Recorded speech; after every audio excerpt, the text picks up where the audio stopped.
Hey everybody, today I'm going to show you how to repair your Cube 3 plate, your print plate, potentially for adding another surface to it. This is a LokBuild. This is what I would most highly recommend for anybody who, especially if you want to do ABS. ABS on this print plate, along with CubeGlue, is a great solution. If you're not familiar, if you've just got one of these, it's a little bit older. It doesn't have a heated bed, so you've got to get a little creative when you're printing with ABS. PETG is okay. Obviously, PLA is not a big problem, but so I'm putting this together because Colin, who is a school teacher in Canada, reached out to me. He was gifted a Cube 3 without any cartridges, so I'm helping him out there. And he mentioned that the plate was damaged, and asked if I had any pointers for cleaning it up, and I did. So I figured I'd put this together and try to help some of you out. Now, the most common reason for these plates being damaged, right, is trusting the auto Z gap, which I recommend to never trust. At the very least, when you go through the calibration and want to mess with Z gap, you should validate it. So it's going to come up with a number, and you should run either a piece of paper or the OEM Z gap gauge under it. It should drag lightly, but that's only a starting point. You should write that number down, do a test print, and then adjust slightly over and over again until you hit your perfect Z gap. I put a video out there that goes into that a little bit more. But if you do happen to get one of these, you've got the outline of a lucky cat embedded into your bed. Sometimes there's filament. Most people will grab sandpaper. I don't like sandpaper. The manufacturer actually sends you a piece of sandpaper and recommends, if you have adhesion problems, to give it a light sanding. If you use sandpaper, eventually you're going to end up with some low spots. If anything, and I'm holding this at angles, you can see how badly this is damaged. If anything, I'll break out I've got a mouse with like a 220 grit, and I'll lay it flat, and I'll do very consistent passes until it's pretty good. The goal is to remove as little plate material as possible, but still have a decent finish. And it doesn't have to be perfect, and there's ways to fill in little pits. This one I damaged. When I got this, it had another material over the bed, another platform adhered to it. I pulled it off, and the adhesive, I had trouble getting the adhesive clean. Goo Gone doesn't touch it. I used a little bit of xylene, and it was way too aggressive. It actually melts the material that is on the OEM platform. If you have to do it, if you have to do that, the best thing to use is this 3M Specialty adhesive remover, but it's also aggressive. So don't, I wouldn't splash it on and just let it sit there and come back in a couple minutes and scrape away. What you're going to want to do is use like a rag, just get it wet and wipe away small areas until it's gone. It makes quick work of it, but I'm pretty sure the main component of that is xylene also. So it will, if you just let it pool up on it, it will melt.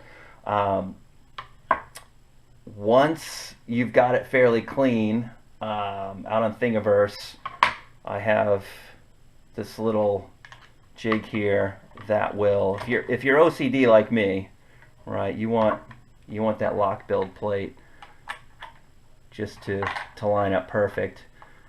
You can go download this simple little model here, print 4 of them, and then when you lay the LokBuild plate on top of it, it's perfect.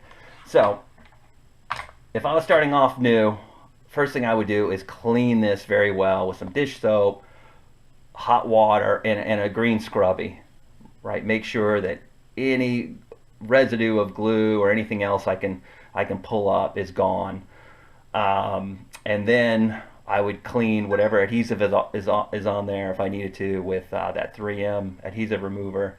And then once I was happy with, you know, that the plate surface was clean, I would use a razor blade, and I'm going to show you real quick. I've already done a couple of passes on this, so I've knocked down quite a bit of high spots, but this is a technique I used from messing around with automotive engines. And when you have, you know, two surfaces that, you know, were sealed with something, and you pull them apart for whatever reason, like let's say the oil pan, and you want to clean it up. Somebody showed me this trick.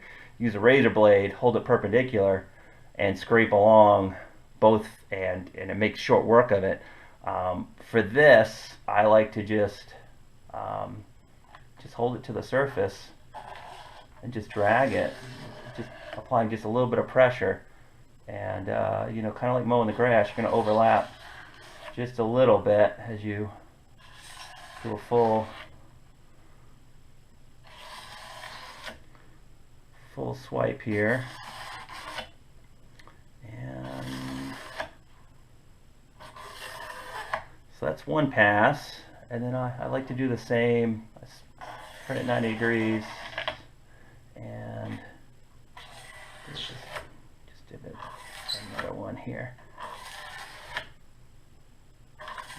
And look at how much material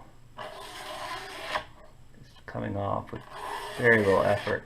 That's a ton. I'm gonna have to break out the vacuum after this video. That's a ton of material. Once I'm happy with that, right, I'm gonna do a pass. I'm gonna look at it. Don't trust your eyes, right? I've got something here. I like to drag the back of my fingernail. If you can see it but you can't feel it with your fingernail, it's probably not enough to worry about. I do have some pits here, and what I recommend for those is another type of adhesive. JB Weld plastic bonder, and I'll put a link for this also. There is a similar product, so you have to be careful. Make sure you get this specific one, but I'll mix it up, and then I will apply it kind of like you know, spackling a wall. Press it into any pits, and then make sure you go over it with the blade so that you're going to remove some of that. You're going to want to clean the blade and then go back over. I've had a lot of luck with it. If you apply it and then don't take away that extra, you're going to notice that when you go to try to sand back the high spots, the material will actually pull up. So I will do that. Once I'm happy with that, drop it, set it aside 24 hours, come back the next day, give it a good cleaning with alcohol, use your jigs if you're going to, drop your new platform, and you're good to go. Now, another issue that could cause damage to these, and this is very common, right, is somebody prints a part and their Z-cap may be a little too tight, and they really fight with it, and they end up gouging. A little tough with this one. This is the OEM scraper. They end up gouging the plate every time they do it in that way. They maybe get frustrated and really try to force it and end up taking out a huge chunk. My recommendation, hey, once I print a part, I've got this little bottle of water I keep handy. I just squirt it around the edge, right? The glue you're using, whether you're using Elmer's Purple, which works great, or CubeGlue, they both dissolve in water. So I'll do that. I wouldn't even mess with it. I'll just walk away. And if it's a small part, stroll back by 10 minutes. It usually pops right up with very little effort. and I never have to, rarely have to use a scraper. Every now and then, right, a really big part, I'll let it sit for a while, and then it's just a matter of finding an edge that wants to give for you, and then you're under it, and that's it. You're off to the races. Um, Highly recommend this. I'll put a link to this Tommy D of who who, who I've got to know a little bit out on Print 3D forum, built this. It's fantastic. This is what the plate is going to ride on the printer. So I like to take this part off, and you simply use a little bit of CubeGlue in each of these spots here, and then attach it. And the nice thing about the CubeGlue is that if you ever have a problem with this, you can just rip it off, and the CubeGlue cleans right up easy, and print another one and pop it back on. I also like to, so once I print these in PLA, the side that's going to make contact, right, where the pads have to go through, I like to clean that up with a deburring tool. This is a nice little tool to have.